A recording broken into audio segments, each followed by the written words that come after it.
Hey guys, welcome back to the channel. I'm doing a slightly different type of video this week, and it's aimed at those people who are wanting to become wedding planners, getting into the industry, or just want to know a little bit of a background on how I got here and what my kind of advice would be to get into the industry. I get asked the question all the time in my DMs and in comments on TikTok and just on these YouTube videos about how I approached it and how I got into it. And I don't often have that much space that I can reply, especially on TikTok where videos are literally a minute long. I can't really get into all the details. So today I'm going to answer all those questions: how I got into the industry, what qualifications I would usually recommend people need, what kind of experience, and a few kind of insider bits of information on what it's like to be in the industry and what it's like to be a wedding planner. So I can't wait to share this with you. But before we get into this video, we may well have met before, but my name is Beth and I'm a professional wedding planner here in the UK, and this channel is my little wedding world where each week I get to sit on the floor, have a chat with you, share my hints, tips, stories and secrets into the wedding industry, and help couples through the wedding planning process with less stress and just so much more ease. So let's get into it this week. A little bit of story time, a little bit about my background in getting into the industry, and I hope you really enjoy hearing a little bit about me for a change.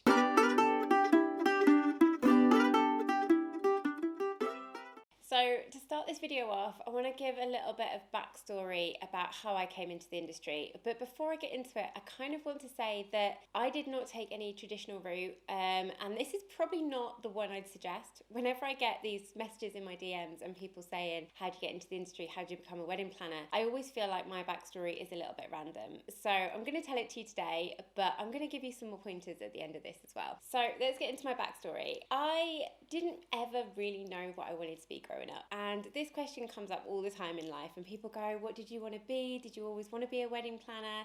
Is this what you imagined? And my honest answer is no. I have literally no idea what I wanted to be when I was younger. And I suppose until recently, I didn't really know either. I kind of have always just gone through life doing what I enjoy and doing what I love. And it's always worked out and gone in the direction I want. So I did A-levels. I went through school. I did, I think, music and some languages, things like that.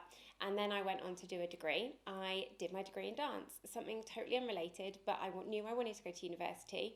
I didn't know what I wanted to do. I love dance. I'd always done ballet growing up, so it was kind of a natural thing for me to want to go and do that. When I left uni, again, I was kind of down the route of I wanted to be a teacher, a dance teacher at that time. Uni kind of showed me that that's not what I wanted to do, and I think university is a great thing for working out what you want if you're very undecided at that point in life. So I did my degree, came out, realised that I didn't really want to do that, and I just looked for a job. I wanted to get into work straight away. I didn't want to go back and do a master's or anything like that, and I ended up in a sales job. I worked in the logistics industry, which is basically shipping. I used to send pallets from the UK into Europe, and then I worked with another company where I used to send pallets and freight via air, sea, road and everything around the whole world. A totally unrelated role, something that I never wanted to get into, but it just came up, taught me a lot of things. I don't believe that learning sales is ever going to be a bad thing. I think it's a really good skill to have, and it's probably helped me in a lot of my life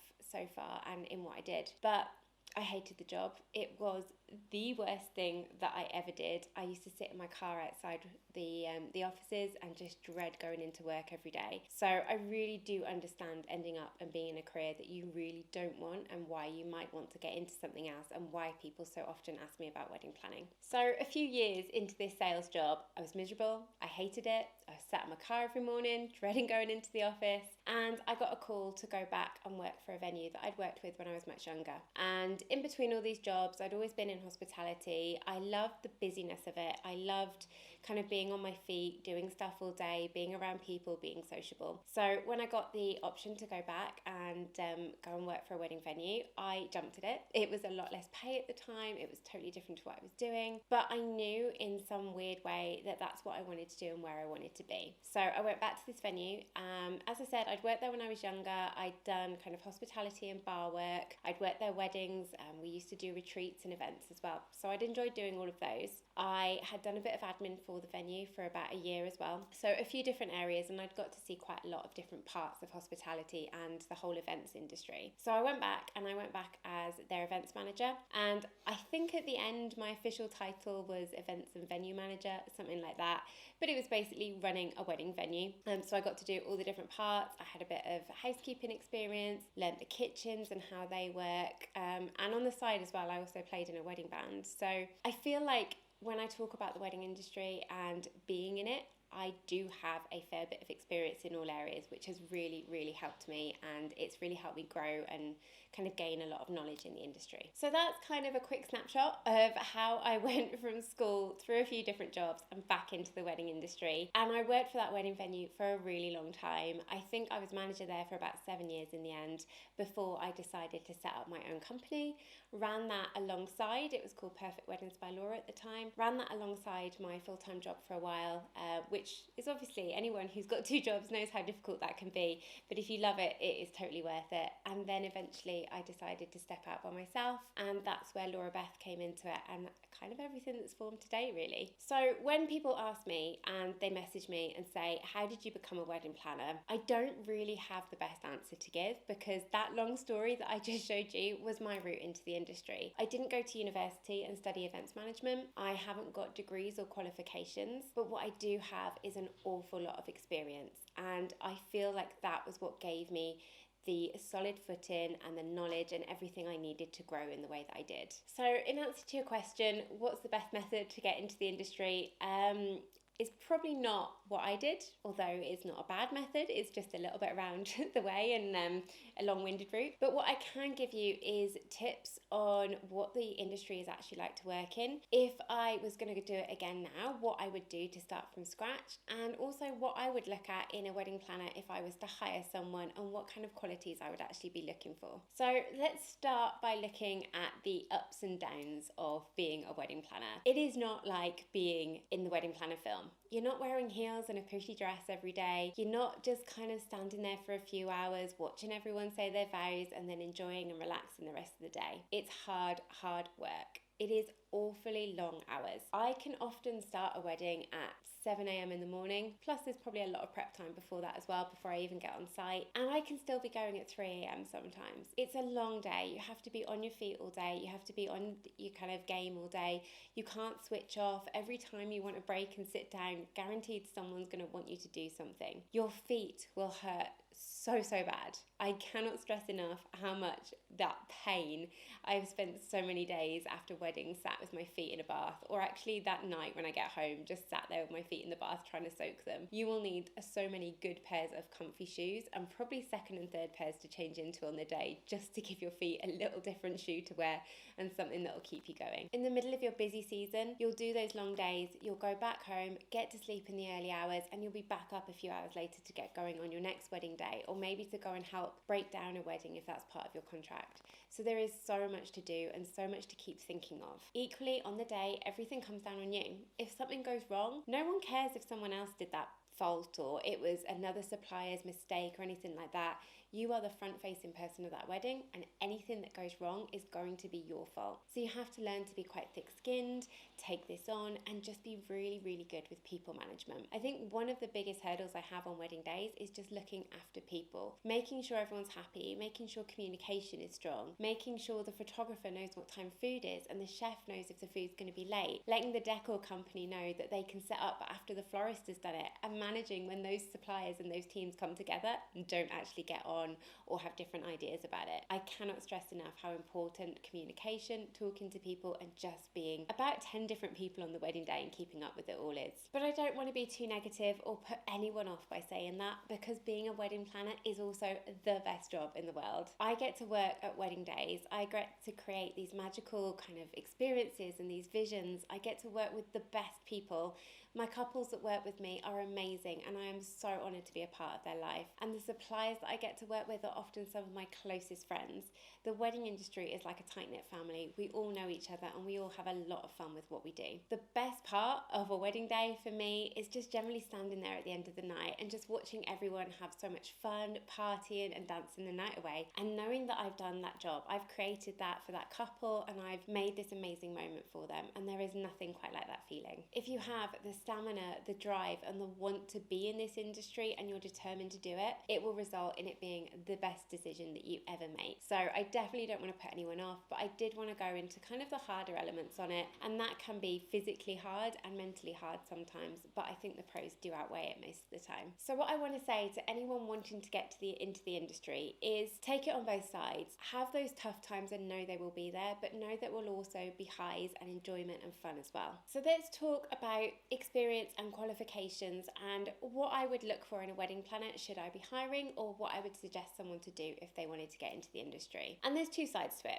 the experience and the qualifications. I value experience and doing the job a lot more than I do qualifications, but there is definitely place for both. Personally, my background is all experience based. I worked in the industry from the ground up. I got to know my team, my suppliers. I got to experience about 300 weddings before I stepped it alone and went for my own company. I got to see all the different problems that could come up, the different ways couples reacted, how weddings actually changed over those years, and how to predict where they'll go in the future. You cannot state enough how important having that experience is and being on the ground. Equally, having a network around you of people you can trust and call upon and speak to just speaks volumes in the wedding industry. I know the wedding industry in South Wales inside out. I love the people I get to work with. They are some of the best in the industry. But if you don't know these people, you can't call upon them. They're not going to be there to do favours for you. They're not going to be the people you can go, look, this bride has been let down, they need someone to help you. Or when a couple comes to you and says, can you recommend someone? It's really hard to recommend and do that job if you haven't had the experience of working with them. So experience is my number one thing to have, and it is the best thing you can do to get yourself into the industry. I would usually suggest working within a venue is probably the best way to start, rather than going on it alone to start with. I think it could be very daunting to just jump into the industry and be a total newbie. So start within a venue and working your way up is personally what I would recommend to everyone. If I was to hire today, and I have done in the past, I've had people working with me, and I always look more for personality and that they're really interested and driven to get into this industry. I can train you in the wedding industry, but you can't train someone who doesn't have that stamina and determination. So if you want to get into the industry, those are two things that are really, really key. Okay, so let's look at education, because yes, experience is important, but education and qualifications also back you up and broaden your knowledge of the area and open you up to situations that you may not naturally come across every day, but they're really, really important to do. As I said, personally, I did experience first and then I moved into qualifications. I chose to train with the Wedding Academy and went through their wedding planning diploma, get my words out, but there are lots of amazing ones. So if you're looking for recommendations, the Wedding Academy is my top one, but there's also the UK Wedding Planning Association within the UK as well, and they are absolutely fantastic at what they do, and they've got loads of options for training up as a wedding planner and loads of ongoing support as well. So I really hope this video has helped, given you a little bit of an idea about how I came into the industry and what I did to get here, a little idea of how to gain experience and what are great qualities in a wedding planner, what the job's really like behind the scenes, how hard it can be, but how rewarding it also is, and equally what places you can go to get some experience, get some qualifications, and really set yourself up to be the best wedding planner you can be. So I created this video as I wanted a bit more of a longer format where I could just chat and be a bit more informal and give advice on how to get into the wedding industry. So if anyone does drop into my comments in the future or sends me a DM or comments on Instagram or TikTok,